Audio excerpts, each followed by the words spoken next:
This cult is at first only a secret fulfillment. That is a fulfillment only in imagination, not in actuality.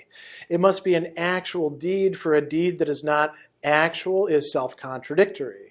Consciousness proper thereby raises itself into its pure self-consciousness. The divine being has in this the meaning of a free object. Through the actual cult, this object returns into the self, and insofar as it has in pure consciousness the meaning of the pure divine being dwelling beyond reality, this being descends from its universality through the mediation of the cult into individuality and thus unites itself with reality.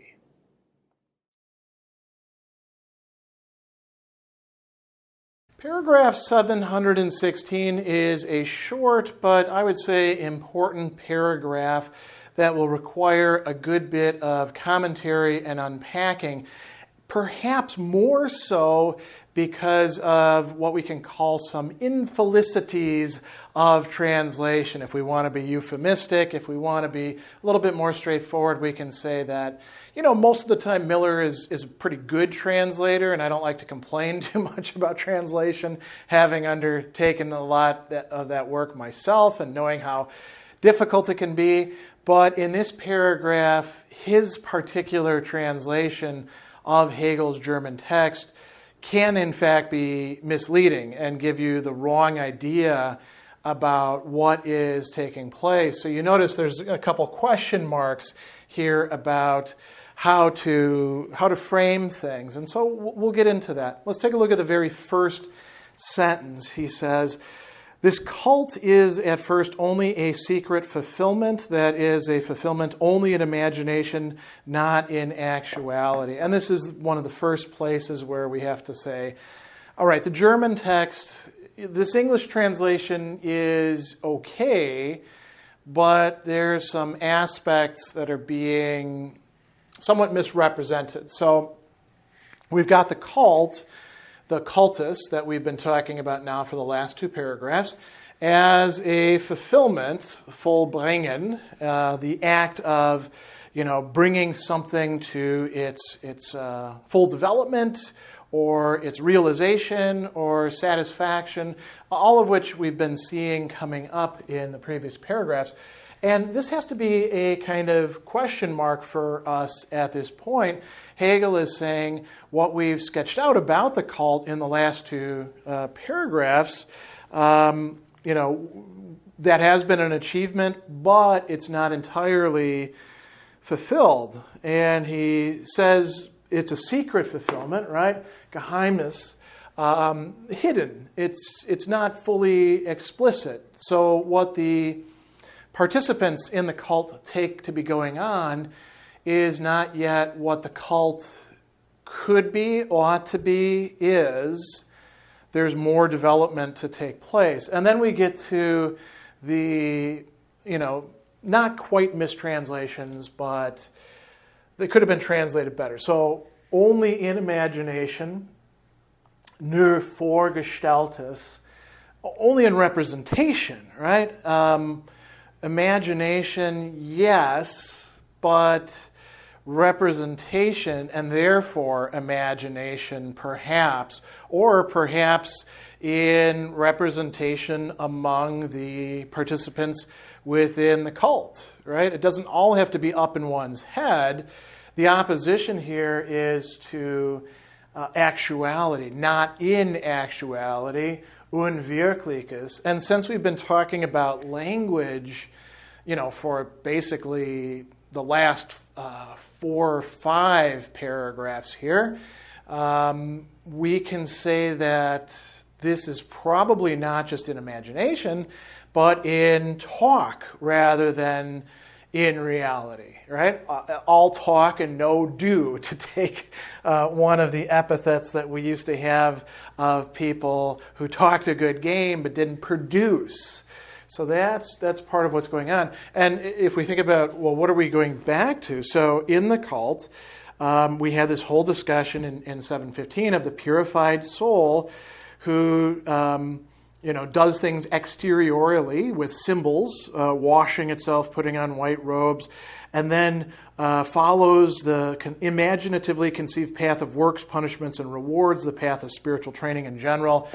Think about contemporary Christians and all of their discourse about how they live a biblical life and they love Jesus and they're going to do all these things for their neighbor, and it's basically just on social media, prayers and thoughts, right? That would be a perfect example of just for gestaltists, only in imagination, only in discourse, not in actuality. Whenever I encounter Christians who are going on and on about their Christian life and about what other people are doing that Christ would frown upon, I always ask them, "Hey, how's implementing the Sermon on the Mount going for you? Are you turning the other cheek? Are you walking the extra mile? Are you following all these things, these teachings that Christ laid out? If not, then shut the hell up because you're full of crap. You're, again, all talk, no do." And we could say this about all sorts of other religions as well. This is not something endemic to Christianity. Hegel is seeing this here in the Greek cults, right? Because we're talking essentially about Greek religion, although this could be extended to any ancient religion. So he goes on and he says, "It must be an actual deed, for a deed that is not actual is itself self-contradictory." Okay, and another case where, the translation can be misleading. Deed makes you think of a single action, right? That would be translated more commonly by Miller. That would be the word tat, a doing, a deed, a action.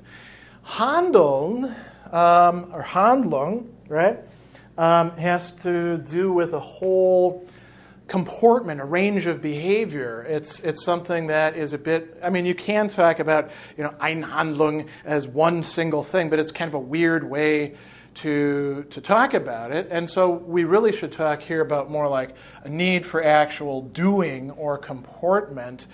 And now, on whose part? Well, it could be the cult, or it could be the individual who we're talking about here as well. He says, it must be an actual deed, for a deed that is not actual is self-contradictory. And Widerspruch is the term that he's using there. A deed that's not actual, a form of comportment. This again reinforces the idea that what we're talking about here is not a single action, but a way of behaving, behavior, we might say.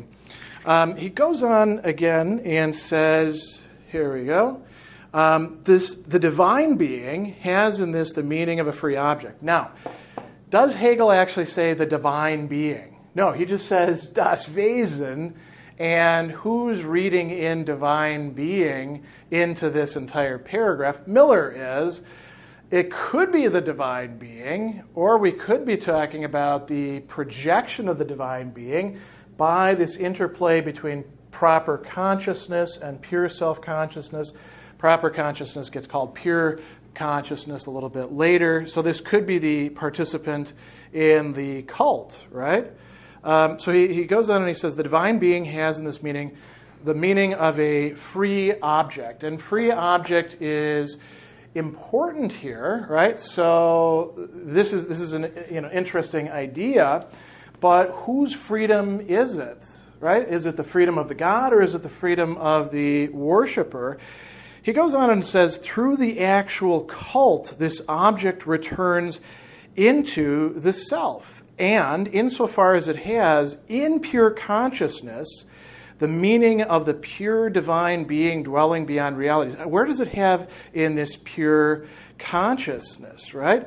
This could be the pure consciousness, the purified consciousness of the believer from the preceding paragraph.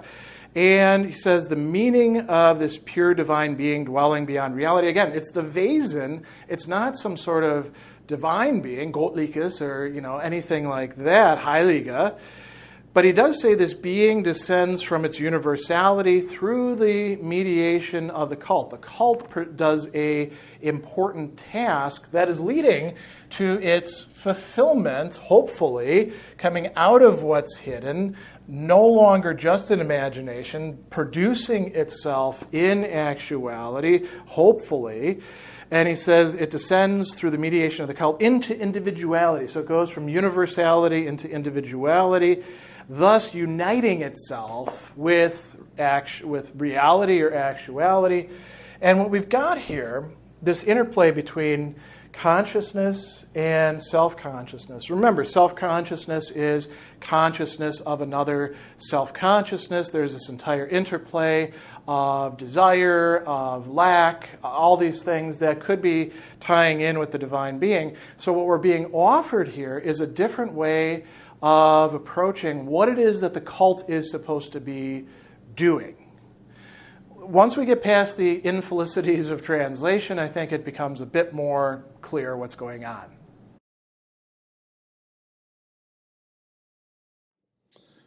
The way the two sides enter into the act is determined as follows. For the self-conscious aspect, so far as it is actual consciousness, the divine being presents itself as actual nature. On the one hand, nature belongs to consciousness as its possession and property, and has the value of an existence that has no being of its own. On the other hand, nature is consciousness's own immediate actuality and individuality, which equally is regarded as a non-essential being and is stripped of its apparent independence. But for its pure consciousness, this external nature has at the same time the opposite meaning, that is, of being the implicitly divine being, for which the self sacrifices its unessential being, just as conversely it sacrifices the unessential aspect of nature to itself. This makes the act a spiritual movement because it is this twofold process, on the one hand, of superseding the abstraction of the divine being, which is how devotion determines its object, and making it actual, and on the other hand, of superseding the actual, which is how the doer determines the object and himself, and in raising it into a universality.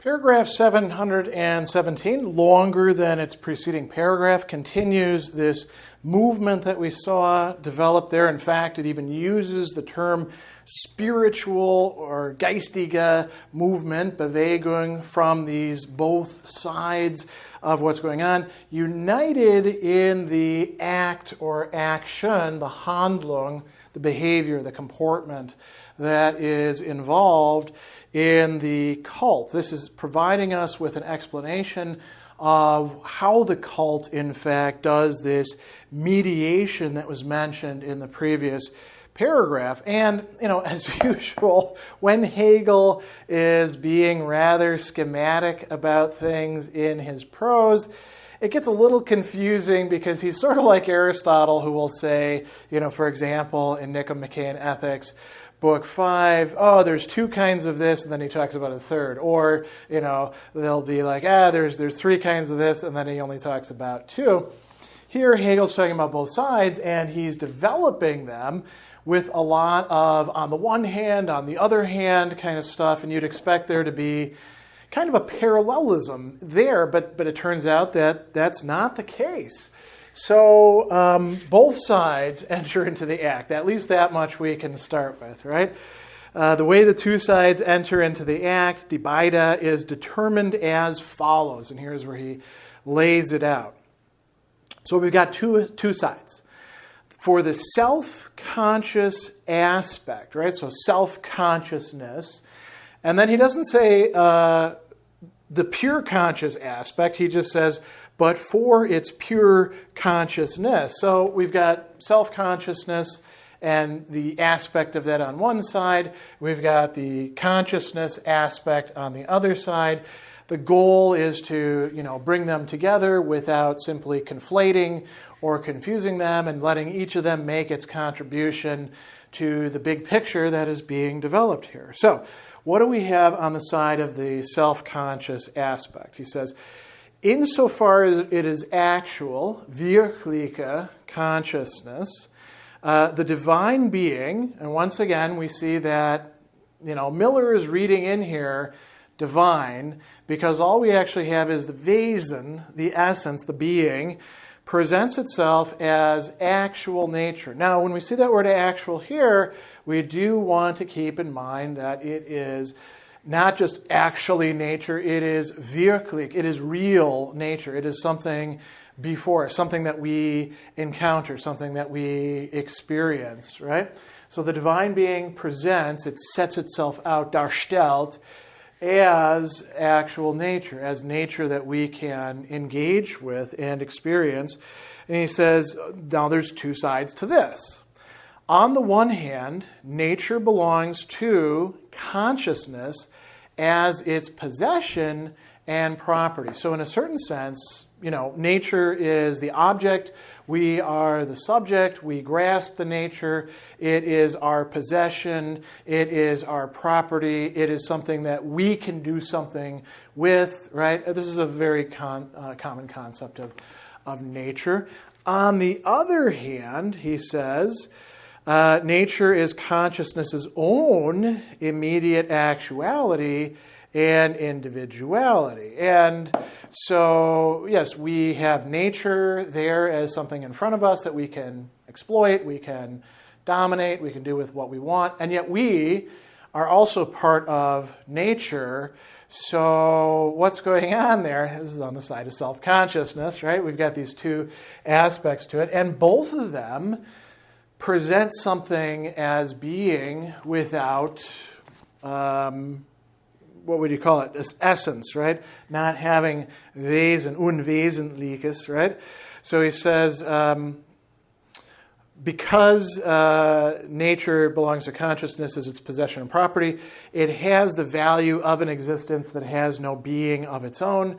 Then, on the other hand, nature is consciousness's own immediate actuality and individuality, which equally is regarded as non-essential being and stripped of its apparent independence. So we've got this entire side being developed, complex stuff going on in that portion of it, right?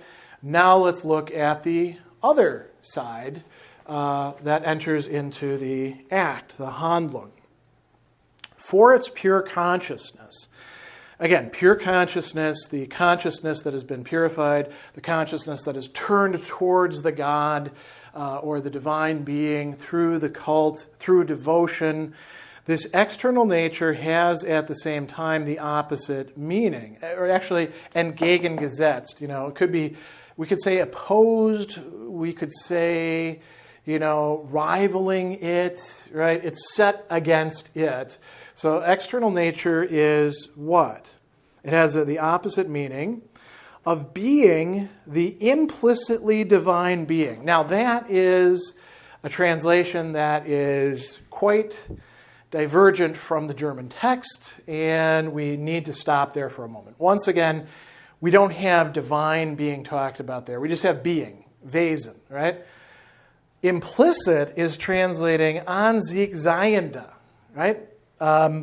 Having its being in itself. Implicit could work there, but that's not the only way that can be understood. External nature is, we could say, being that just is what it is in itself, right? It's not conscious of itself in the way that the self-conscious aspect is by its very name, right? All this interesting stuff is going on the side of the self-conscious aspect. Over here, pure consciousness is kind of reductive.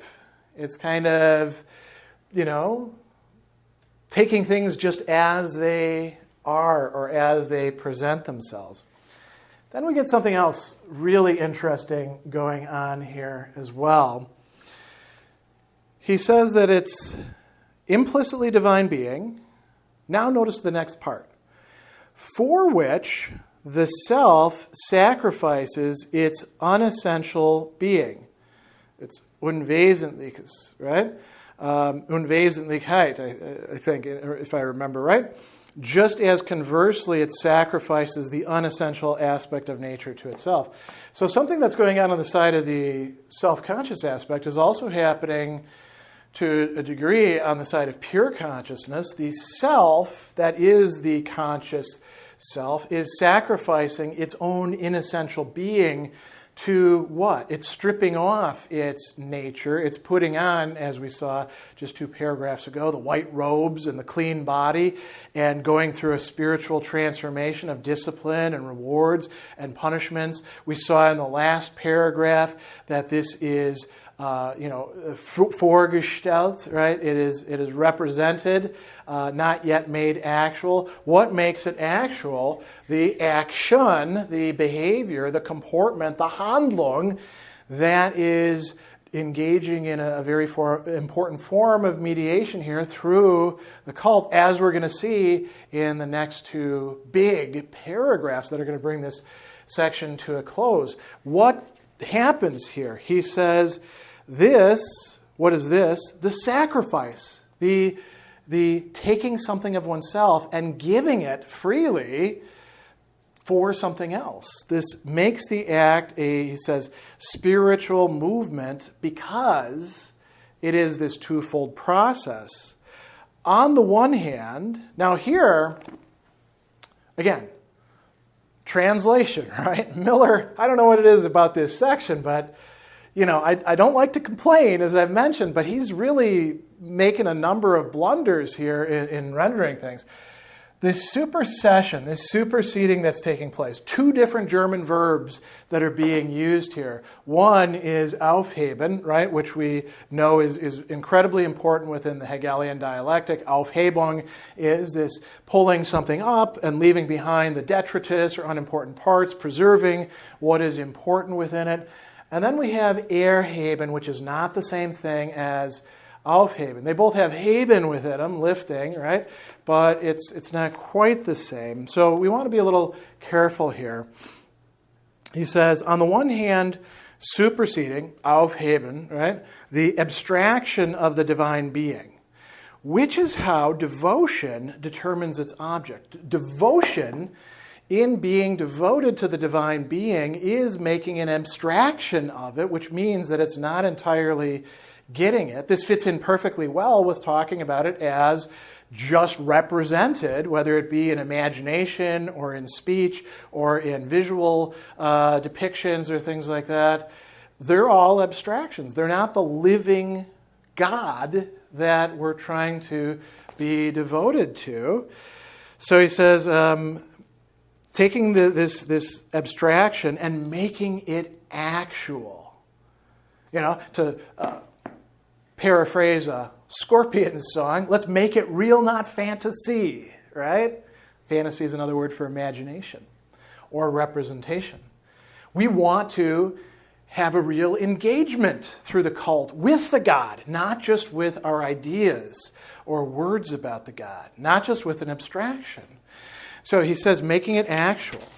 On the other hand, superseding the actual and raising it into a universality, right? Raising the actual, he says, which is how the doer determines the object and himself. The wirklich, right? When we act in reality, like when we engage ourselves, in this case, in the cult, with the God, in whatever behavior we're using, whatever material supports. We're going to see him talking in the next section about, the animal who's sacrificed, the fruits who are consumed, right? These sorts of things, those are actuality. We are going to supersede those as well. Hegel doesn't actually use the word supersede, aufheben, at that point. It's just implicitly there. And then we're raising it up. We're erheben, that actuality, raising it into a universality. What does that mean to raise it into a universality? It becomes something that has a greater significance than just my action, my engagement, my experience, and becomes one available to others, one that could be shared, one that could re-enter into language, imagination, depiction. And so there's this incredibly rich dialectic happening here in the matrix, the mediating matrix of the religious cult.